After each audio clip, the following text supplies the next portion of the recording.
প্রথমেই জানিয়ে দিব, অবশেষে ধরা খেল ডন ফয়সালের ডানহাত রুবেল। 9 দিনের ডিম থেরাপিতে বেরিয়ে এলো হাদি হত্যার আসল রহস্য। জানা গেল শুটার ফয়সালের অবস্থান, বিপাকে বিএনপির মির্জা আব্বাস। এবং সবশেষে দেখবেন ওসমান হাদির পর এবার টার্গেটে বিএনপি চেয়ারম্যান তারেক রহমান ও হাসনাত আব্দুল্লাহ। রিমান্ডে চাঞ্চল্যকর তথ্য ফাঁস। এতক্ষণ শুনছিলেন সংবাদ শিরোনাম, এখন থাকছে বিস্তারিত। অবশেষে ধরা খেল হাদিকে সরানোর মাস্টারমাইন্ড ডন মাসুদের ডানহাত রুবেল আহমেদ। শত নাটকের পর 9 দিনের কড়া রিমান্ড শেষে সব সত্য ফাঁস করে দিয়েছে এই ঠান্ডা মাথার অপরাধী। আদালতে দাঁড়িয়ে প্রথমে সাধু সাজার চেষ্টা করলেও পুলিশের জেরার মুখে আর টিকে থাকতে না পেরে গড়গড় করে উগরে দিয়েছে সব গোপন তথ্য। রুবেলের এই স্বীকারোক্তির পর নড়ে চড়ে বসেছে প্রশাসনের বড় কর্তারা। মাসুদের এই ডান হাত শুধু একজন সহযোগী নয়, তার পরিচয় জানলে যে কারো চোখ কপালে উঠবে। কে এই রুবেল আর তার পেট থেকে বেরিয়ে আসা তথ্যে কোন কোন রাঘব বোয়ালের মুখোশ খসে পড়ল, চলুন সেসব গোপন তথ্যই দেখে নেওয়া যাক আজকের আমাদের এই বিশেষ রিপোর্টে।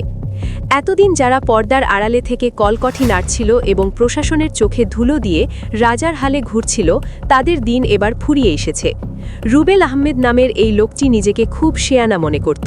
সে ভেবেছিল পুলিশের চোখ ফাঁকি দিয়ে সে আজীবন পার পেয়ে যাবে, কিন্তু সে ভুলে গিয়েছিল যে ওস্তাদের মার শেষ রাতে। গভীর রাতের ঘটনা। কেরানীগঞ্জের আটি নয়াবাজার এলাকাটায় রুবেল তার গোপন ডেরায় বেশ আয়েসেই ছিল। সে স্বপ্নেও ভাবেনি যে সিআইডির তুখোড় অফিসাররা তাকে চারপাশ থেকে ঘিরে ফেলেছে। পুলিশ যখন তাকে খপ করে ধরে ফেলে, তখন সে এক অদ্ভুত নাটক শুরু করে দেয়। সে এমন একটা ভাব ধরে যেন সে ভাজা মাছটি উল্টে খেতে জানে না। পুলিশকে সে বারবার বোঝানোর চেষ্টা করে যে আপনারা ভুল মানুষকে ধরেছেন। রুবেল বলে, আমি তো একজন সাধারণ চাকরিজীবী ভাই, আমি আদাবরে থাকি, আমার সাথে কোনো অপরাধের সম্পর্ক নেই। তারই কান্না ভেজা অভিনয় দেখে যে কেউ ধোঁকা ছিঁড়ে যেত। মনে হচ্ছিল যেন সে দুনিয়ার সবচেয়ে নিরীহ মানুষ। কিন্তু পুলিশ তো আর কাঁচা কাজ করে না, তারা আগে থেকেই সব হাঁড়ির খবর নিয়ে মাঠে নেমেছিল।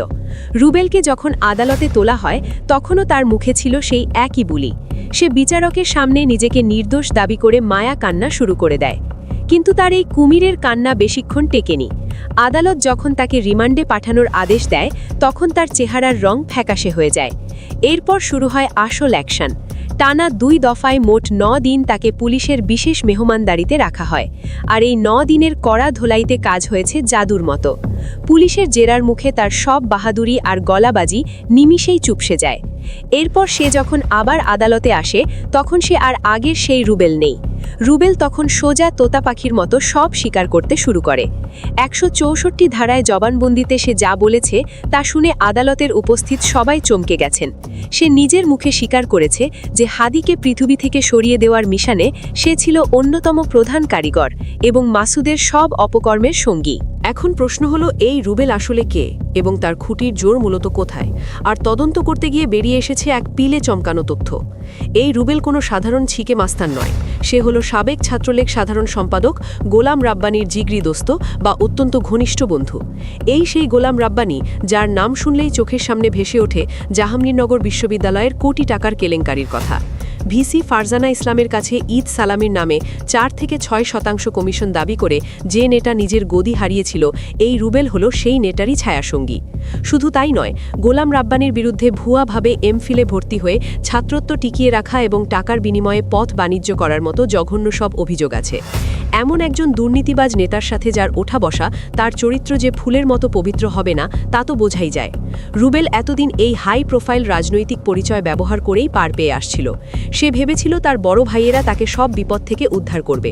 কিন্তু রিমান্ডের ঘরে যখন পুলিশ তাকে সাইজ করা শুরু করে, তখন আর কোনো বড় ভাই তাকে বাঁচাতে এগিয়ে আসেনি। রুবেলের এই পতন প্রমাণ করে যে পাপের ঘড়া পূর্ণ হলে তা ভাঙবেই। রুবেলের জবানবন্দি থেকে জানা যায় এক হাড় হিম করা মাস্টার প্ল্যানের কথা। হাদিকে সরানোর ছক কিন্তু 2-1 দিনের নয়। আজ থেকে ঠিক 6 মাস আগে এই নীল নকশা তৈরি করা হয়েছিল। আর এই পরিকল্পনার জন্য তারা বেছে নিয়েছিল বিদেশের নিরাপদ মাটি।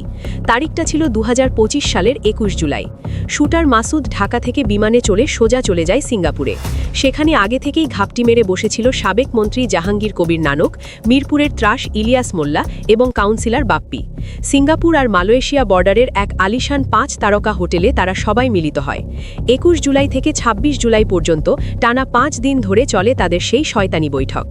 এসি রুমের ঠান্ডা হাওয়ায় বসে তারা ঠিক করে যে কিভাবে হাদিকে আমাদের মাঝ থেকে চিরতরে বিদায় করে দেবে। কারণ হাদি তাদের দুর্নীতির সাম্রাজ্যে আঘাত করেছিল এবং তাদের অন্যায়ের প্রতিবাদ করত। তাই তাকে সরিয়ে দেওয়াটাই ছিল তাদের একমাত্র লক্ষ্য। মানুষের জীবনের দাম তাদের কাছে ছিল মাত্র ৫৫ লাখ টাকা। হ্যাঁ, রুবেলের তথ্যে জানা গেছে এই অপারেশনের বাজেট ছিল ৫৫ লাখ টাকা। সিঙ্গাপুরের মিটিং শেষে যখন মাসুদ দেশে ফিরে আসে তখন তার সন্তানের নামে ব্যাংকে ৫৫ লাখ টাকার এফডিআর খোলা হয়। তদন্তে এখন দিনের আলোর মতো পরিষ্কার যে এই টাকাই ছিল হাদিকে সরানোর পুরস্কার। টাকার লোভে অন্ধ হয়ে মাসুদ এবং তার দলবল এই জঘন্য কাজটি করতে একবারও বুক কাঁপায়নি। তারা ভেবেছিল টাকার গরমে সব কিছু চাপা দেওয়া যাবে, কিন্তু তারা ভুলে গিয়েছিল যে প্রকৃতি কাউকে ছাড়ে না। রুবেলের স্বীকারোক্তি সেই সত্যকে আবার সামনে নিয়ে এসেছে এবং তাদের মুখোশ খুলে দিয়েছে। এবার আসা যাক শুটার মাসুবের কথায়। এই ধূর্ত লোকটা এতদিন ধরে প্রযুক্তির খেলা দেখিয়ে সবাইকে বোকা বানাচ্ছিল। দুবাইয়ের শারজাতে বসে সে যেসব ভিডিও বার্তা দিত তা ছিল পুরোটাই ভুয়া এবং সাজানো নাটক। সে ভিপিএন বা ভার্চুয়াল প্রাইভেট নেটওয়ার্ক ব্যবহার করে তার লোকেশন পাল্টে ফেলত। কখনো দেখাতো সে সিঙ্গাপুরে আছে, কখনো থাইল্যান্ডে, আবার কখনো দুবাইতে।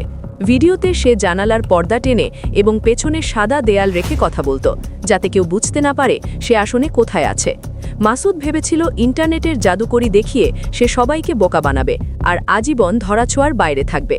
কিন্তু রুবেল ধরা পড়ার পর তার সেই জারিজুরি শেষ। গোয়েন্দারা এখন নিশ্চিত যে মাসুদ কোনো আরব দেশে নেই।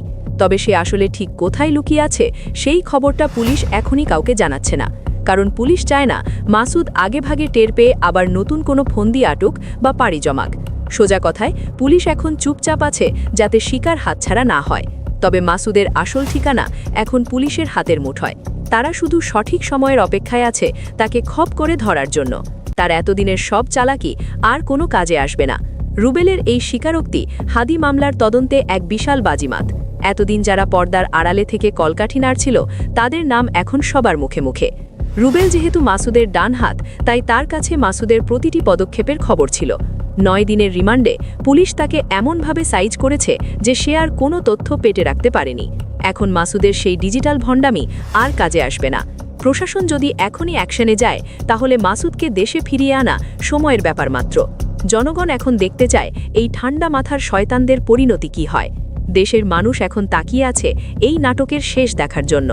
যারা টাকার গরমে আর ক্ষমতার দাপটে মানুষের জীবন নিয়ে খেলেছে তাদের উচিত শিক্ষা হওয়া দরকার। রুবেল ধরা পড়ার পর বাকিরা হয়তো এখন ভয়ে কাঁপছে। তারা ভাবছে এই বুঝি পুলিশ এলো।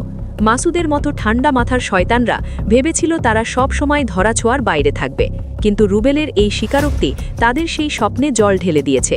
এখন আর পালানোর কোনো পথ নেই।